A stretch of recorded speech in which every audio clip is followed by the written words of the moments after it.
Hey guys, in this video, I'll show you how to denoise grainy video in Premiere Pro. Alright, let's begin.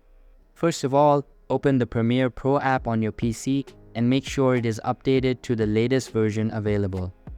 After that, import the target media file into the software from the bottom left corner. Once done, drag it over to the editing timeline. Once done, if I zoom way into the footage, you can clearly see a heavy amount of noise affecting our video. So, in order to fix it, go over to Effects and expand Video Effects. After that, expand Immersive Video menu and then drag the VR Digital Denoise onto your footage. Now you can see that most of the noise from our video has been removed. If you find that the video is too smooth, you can go over to Effect Controls and scroll down to Noise Level.